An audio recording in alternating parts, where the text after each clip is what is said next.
Ladies and gentlemen, my name is Jake Palumbo, your district selectman, the world television champion, and you are watching Space Lab Television, and we are discussing Rapping is Stupid, the brand new instrumental album from me, Jake Palumbo, so you know it's quality.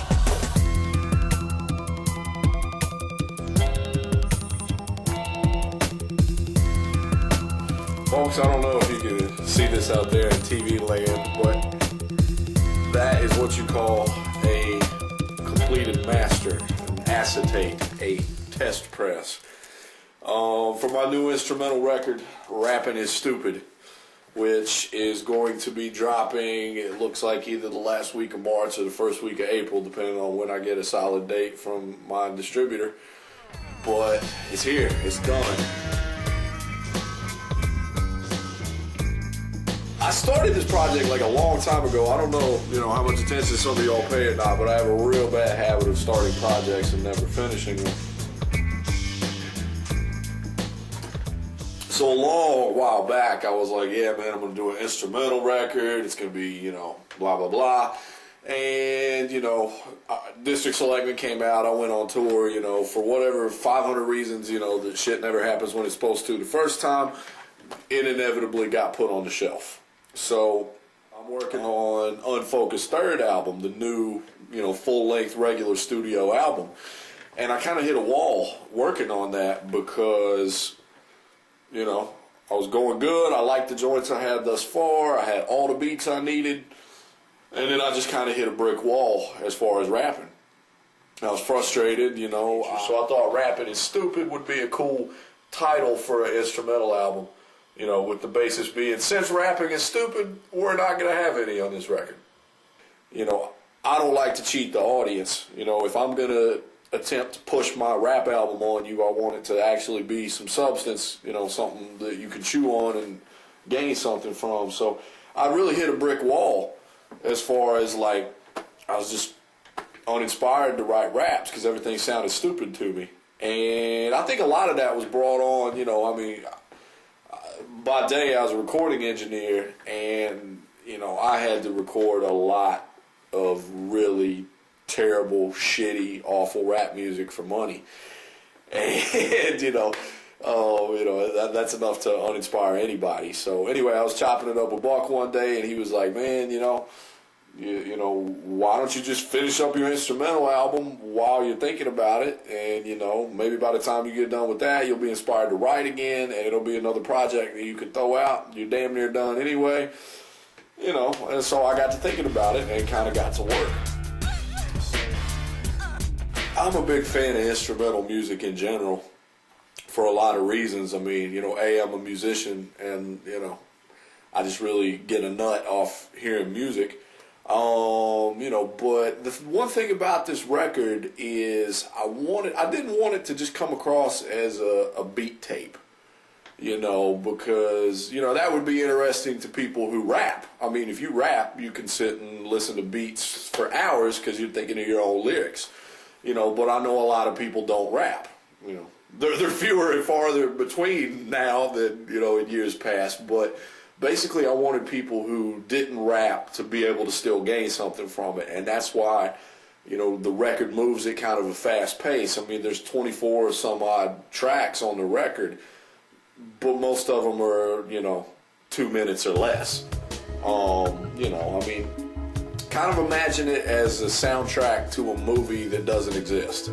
The movie in your brain or the movie in your life or, whatever. I would like Rapping is Stupid to be background music to whatever you got going on that day.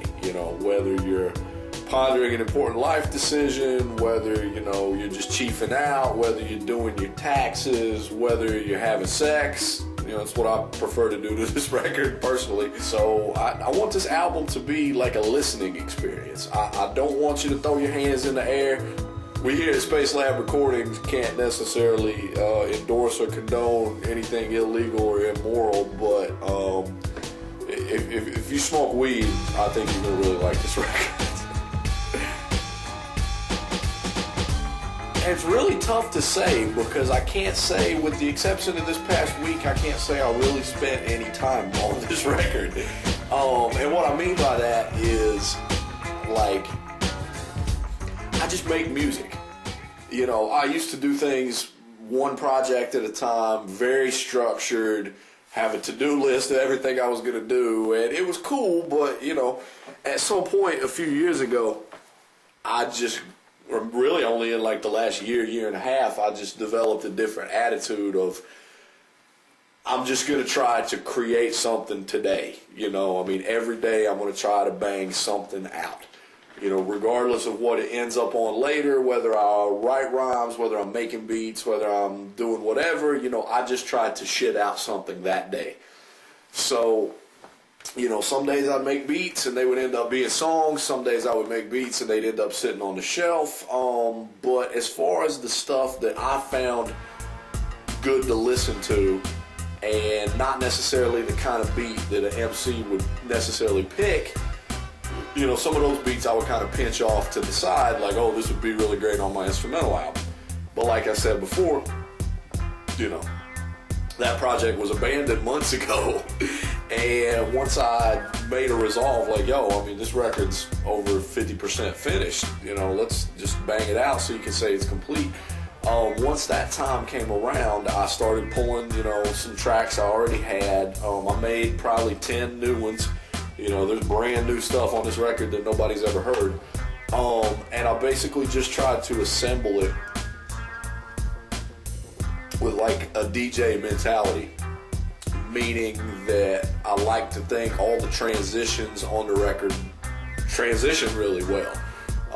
You know, similar to like when you go to a club and see a good DJ and one song transitions smoothly to the other. I kind of tried to basically, like, after I already had, you know, the beats I'd saved before and, you know, the new shit that I banged out, you know, in roughly 10 days, just, you know, Chief and Dutches and, you know, trying to make some new stuff. Once I had that body of work, I just tried to assemble it as if I were DJing a set, you know. I used kind of the same stuff that I used for District Selectmen and, you know, a few new things. I used the Akai S950 and S2000 for the first time on a record. I used my trusty Ensoniq ASR-X, which I have a love-hate relationship with. I was using my Emu MP7, which I had a love-love relationship with until, unfortunately, that box died a terrible death. You know, I sampled off the television with my mini disc recorder. As far as software goes, I use Reason a lot. I know it's become kind of fashionable to shit on Reason, but if you're a musician, you know, Reason is the shit for being able to get your ideas down quickly. You know, for the beats I made at home, I mainly tracked on Cool Edit Pro because I'm still, you know, old school with it. Although about half of this record actually was recorded on Logic Pro 8.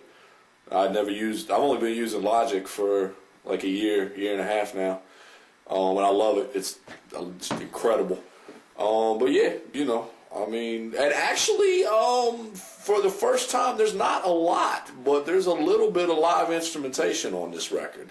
There's 2 or 3 songs that have live guitar or live bass, and I actually play live drums on one track.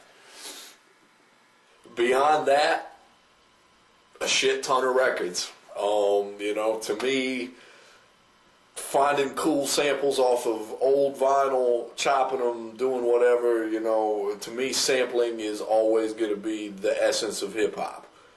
So, you know, I mean, no, don't get me wrong, there's several tracks on the record that have no samples at all, that it's all, you know, played or, you know, programmed or whatever, but, you know, I definitely have to give a shout out. I probably used 70 or 80 different records on this album, so, you know. A lot of times, you know, when you're finished with a beat, you have to save it as a file name, and sometimes I'll try to put like a discrete clue in the title to help me remember what I sampled. You know, so I don't know. You know, that some of the song titles are utter nonsense. So So, you know, I just do me. You can go to myspace.com/Jake Palumbo, and we will have constant up-to-the-minute updates as to when this record's coming out. But it'll be on iTunes, Amazon, Napster, Rhapsody, eMusic, anywhere you can buy music, you know, you'll be able to get this record. So I hope you like it.